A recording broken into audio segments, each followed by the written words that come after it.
नमस्कार, मैं Pradeep Kumar Chaudhary, belong Kangra, Himachal Pradesh, as a instructor refrigeration air conditioning, government ITI Shahpur, grade A से।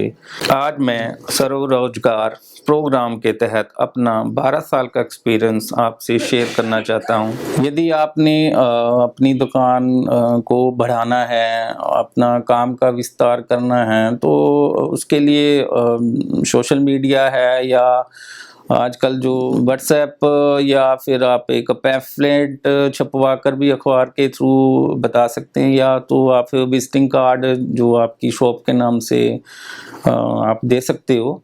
उससे आपका मार्केट में या खुद अपने जहाँ भी काम करते हो तो वहाँ थोड़ा सा सराउंडिंग आप या किसी डीलर से मिलके भी काम आप मांग सकते हो। काम की कोई मार्केट में कमी नहीं है। हिमाचल एक ऐसा स्टेट है अब तो घर घर के अंदर फ्रिज या AC लगे हुए हैं, और आप सभी ये जानते ही हो कि ग्राहक से ग्राहक ही कमाया जा सकता है। और हम सब ये जानते हैं कि अच्छा काम की हमेशा प्रशंसा ही होती है। यदि आपका काम अच्छा है तो ग्राहक उसको आगे आपकी ही प्रमोशन कर देगा या किसी को बताएगा कि फलाने आदमी से काम करवाया, आप उससे काम करवाइए। कस्टमर सेटिस्फेक्शन आजकल जैसे हम भी किसी मैकेनिक को या किसी टीवी वाले को घर में बुलाते हैं तो हम चाहते हैं वो हमारा काम जल्दी और अच्छा सामान डाल के वो जल्दी से कर दे। तो रेफ्रिजरेशन एयर कंडीशनिंग में भी ऐसा ही है। जब हम किसी कस्टमर के घर जाते हैं तो हमें कुछ बातों का ध्यान रखना चाहिए, जैसे आपकी वे ऑफ टॉकिंग या बोलचाल जिसको बोलते हैं वो कैसा है, और जो हम टूल यूज़ कर रहे हैं, जैसे कभी किसी का AC ख़राब हो जाता है, वो आपको बुलाता है सर्विस के लिए, तो नो डाउट है वो AC बेडरूम में ही लगा रहेगा, और आपने जाकर अपने टूल किट को ऐसा नहीं है वो किसी की बेड के ऊपर रख देना है, तो उसको एक प्रॉपर ढंग से आपने टूलों को रखना है और बड़े ही तरीके से उसको सर्विस के लिए AC को बाहर निकालिए। यदि स्प्लिट AC है तो आप एक जगह स्पेस बनाकर बढ़िया आप रिपेयर कर सकते हो। और कस्टमर की सेटिस्फेक्शन के लिए या फिर अपना काम के लिए तो आपको ये ध्यान देना ही पड़ेगा, ये जो मैं आपको टिप्स बता रहा हूँ। और जहाँ तक आपने इसी सर्विस की बात कहूँ तो जो आप कभी ग्रिल उतारते हो तो आपने पहले ग्रिल की लॉकिंग ज़रूर चेक कर लेनी है, ताकि ये लॉक प्लास्टिक के रहते हैं। हो सकता है आप ग्रिल उतारते ये लॉक तोड़ दो, तो ये कस्टमर तो कभी खुश नहीं होगा कि मेरा AC आते ही तोड़ दिया। तो उसकी पहले आपको प्रोडक्ट की जानकारी ज़रूर लेनी चाहिए, उसके बाद ही काम पे आपने हाथ डालना है।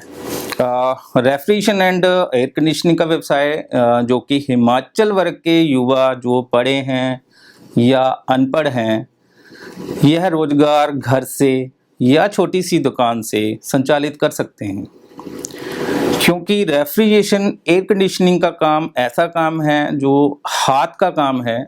जैसे कि 30% जो हम टूल यूज़ करते हैं और 70% जो काम है हमारा वो दिमाग का या हमारी स्किल का रहता है, क्योंकि यह काम हमें साइट में जाकर करना पड़ता है। जो कार AC का काम रहेगा, जो ऑटोमोबाइल से है, वो आपको दुकान उसके लिए थोड़ी सी बड़ी 10 बाई 10 की भी रिक्वायर रहेगी, क्योंकि जो गाड़ी रिपेयर होने के लिए आ रही है, गैस चार्जिंग के लिए आ रही है या हॉट के लिए आ रही है, तो आपकी शॉप थोड़ी सी उसके लिए बड़ी चाहिए। जैसे कि मैंने टेक्निक डिटेल में टूल्स और इक्विपमेंट एंड रॉ मटेरियल के बारे में बताया है। इस सभी सामान जो आप खरीद कर एक बढ़िया सेटअप तैयार कर सकते हैं। अपने काम को बढ़ाना है तो आपको मार्केट का सर्वे करना चाहिए कि कौन सा सामान कहाँ मिल पाएगा। जैसे कि कंप्रेसर चाहिए आपको, वेपोरेटर चाहिए या फैन मोटर आदि जो आपको हमेशा आवश्यकता रहती है। बड़ी कंपनी जैसे Godrej, Kelvinator, Voltas, LG, Samsung जो हमेशा अपने कस्टमर को सेटिस्फाई करने के लिए सर्विस सेंटर डिस्ट्रिक्ट वाइज ये खोलते हैं, तो आप उनके पास भी अपना वर्कशॉप का सेटअप दिखा के एक बढ़िया ऑप्शन रहेगी सर्विस सेंटर खोलने की, तो वो कंपनी से ही आपको मिल जाएगा। अपने काम को बढ़ावा देना और उसको आगे से आगे ले जाना और ग्राहक की संतुष्टि के लिए कम से कम, जैसे आपने कभी फर्स्ट कॉल की हो किसी की, पहली बार आप कंप्लेंट अटेंड करने जा रहे हो, तो वो समझ लो वो घर में एक अप्लायंसेस नहीं है, उसके घर में हो सकता है उसने वॉशिंग मशीन रखी है या अदर अप्लायंसेस रखे हैं। वो यदि कस्टमर आपसे सेटिस्फाई है तो नो डाउट वो आगे आपको हर काम आपसे ही पूछ के करेगा, और आपका उसके घर में जो रोल है वो सबसे ज़्यादा मेजर है। और यदि आप कस्टमर को संतुष्ट कर देते हो तो नो डाउट वो अपना काम नेक्स्ट टाइम भी या अगले महीने भी या अगले साल भी आपको ही देगा। तो मैं चाहूँगा उसका नंबर, आप फ़ोन नंबर है या कोई ऐसा लिंक जिससे आप जुड़े रहें तो आप ले सकते हो उससे। और जब भी जैसे नेक्स्ट सीजन शुरू होता है, अब एसी की बात करें तो फरवरी में सभी एसी सर्विस होने शुरू हो जाते हैं, तो आप कस्टमर को कॉल करके उससे टाइम ले सकते हो, सर मैं एसी सर्विस करनी है और आपके पास कब आऊँ। तो ऐसे आप मैनेजमेंट को ज़्यादा टाइम मैनेजमेंट को ज़्यादा ध्यान दोगे तो आपका काम नो डाउट बहुत ज़्यादा बढ़ जाएगा। और जिस हिसाब से मतलब आपको नई कॉल भी आएगी, पुरानी कॉलें भी करने हैं, तो आपने एक टाइम मैनेजमेंट डायरी में कर लेना है भी किस कस्टमर को कौन सा टाइम दिया है, और बिना डिले टाइम किए आप उनके घर जाओ, काम पूरा करो और तब दूसरा काम शुरू करें।